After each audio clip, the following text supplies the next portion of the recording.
થી 5 લોકોના મૃત્યુ થયા। આરોગ્ય વિભાગ અને તબીબો શું કહી રહ્યા છે આ કેસને લઈને, આ આંકડાને લઈને?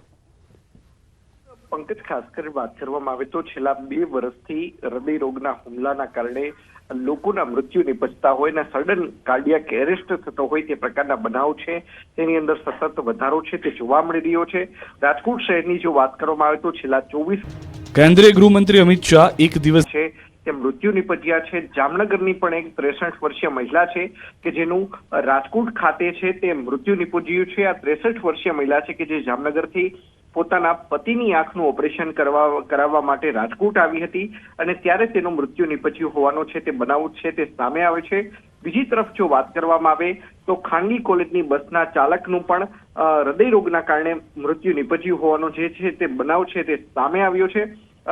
ખાસ કરીને વાત કરવામાં આવે તો રાજકોટ શહેરના રૈયાધાર વિસ્તારમાં આવેલા બંસીધર પાર્કમાં રહેતા જેઠા સોહલા નામના 44 વર્ષીય વ્યક્તિ છે કે જે વહેલી સવારે પોતાના ઘરે બેભાન હાલતમાં ઢળી પડ્યા હતા અને ત્યારબાદ તેમને સારવાર માટે ખસેડવામાં આવ્યા હતા, પરંતુ તેમની ટૂંકી સારવાર દરમિયાન જ તેમનું બેભાન હાલતમાં મૃત્યુ થયું હોવાનો બનાવ છે તે સામે આવ્યો છે। અન્ય જો એક બનાવની વાત કરવામાં આવે તો 150 ફૂટ રિંગ રોડ ઉપર બાલાજી હોલ પાસે આવેલા નહેરુ નગરમાં રહેતા શંભુભાઈ સોની નામના 49 વર્ષીય વ્યક્તિ છે જેમને બેભાન હાલતમાં સિવિલ હોસ્પિટલ ખાતે ખસેડવામાં આવ્યા હતા અને જ્યાં ફરજ પરના તબીબે તેમને મરણ ગયેલ છે તે જાહેર કર્યા હતા। હાર્ટ સ્પેશિયાલિસ્ટની વાત કરીએ તો તમામ છે તે એક જ બાબત કહી રહ્યા છે કે હવે કોવિડ પછી લોકોએ પોતાનો આહાર, વિચાર અને વિહારની અંદર શુદ્ધિ લાવવી જરૂરી છે અને સાથોસાથ પોતાનું હાર્ટ ચેકઅપ છે તે પણ સમયાંતરે કરાવવું જોઈએ। જી અંકિત, આભાર સમગ્ર માહિતી આપવા માટે।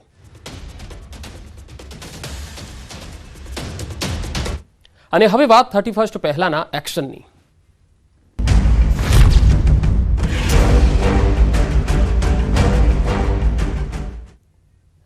31st નજીક આવી રહી છે ત્યારે એ પહેલા રાજ્યમાં પોલીસ એલર્ટ બની ગઈ છે। આંતરરાજ્ય બોર્ડર પર સઘન ચેકિંગ કરવામાં આવી રહ્યું છે। રાજ્યના અન્ય શહેરોમાં પણ પોલીસનું સઘન ચેકિંગ ચાલી રહ્યું છે। બોર્ડર પર વાહનોની તપાસ થઈ રહી છે।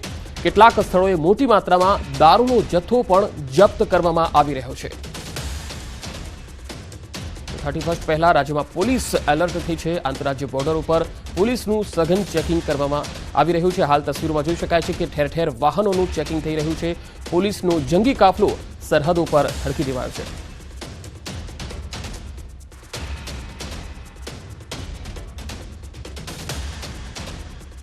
ગુજરાતની આંતરરાજ્ય બોર્ડર પર નાતાલ તેમજ 31st ને લઈને પોલીસ એલર્ટ બની છે।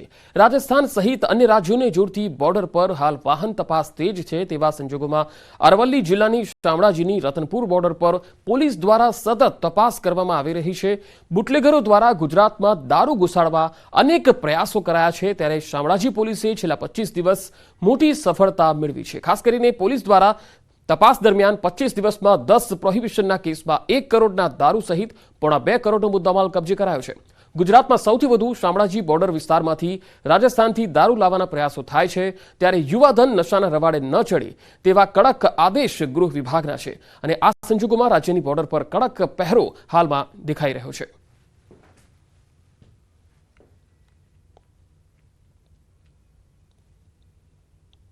વર્ષ 2023 અંતિમ પડાવ ઉપર છે ત્યારે 2024 ને આવકારવા માટે યુવાધન તૈયાર છે। 31 ડિસેમ્બર તેમજ નાતાલ પર્વની સાથે રજાઓની શરૂઆત થઈ છે તેવા સંજોગોમાં ગુજરાતની જે બોર્ડરો છે ત્યાં પોલીસ એલર્ટ થઈ ચૂક્યું છે। છેલ્લા 2 મહિનાથી સતત પોલીસ વિભાગ કામગીરી કરી રહ્યો છે। તેમાં શામળાજી બોર્ડર ગુજરાતની જ્યાં છેલ્લા 25 દિવસમાં એટલે કે માત્ર ને માત્ર 25 દિવસમાં 1 કરોડ રૂપિયાનો દારૂ ઝડપાઈ ચૂક્યો છે। લગભગ 10 જેટલા પ્રોહિબિશનના કેસો નોંધાયા છે।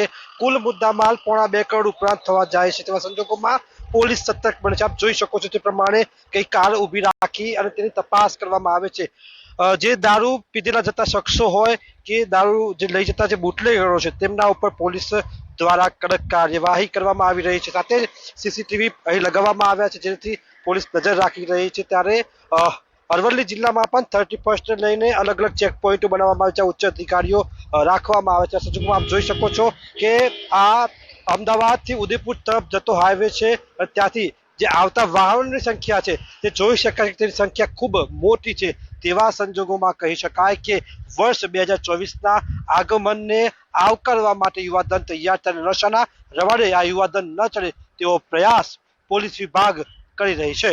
હાર્દિક પટેલ, ન્યૂઝ 18 ગુજરાતી, અરવલ્લી.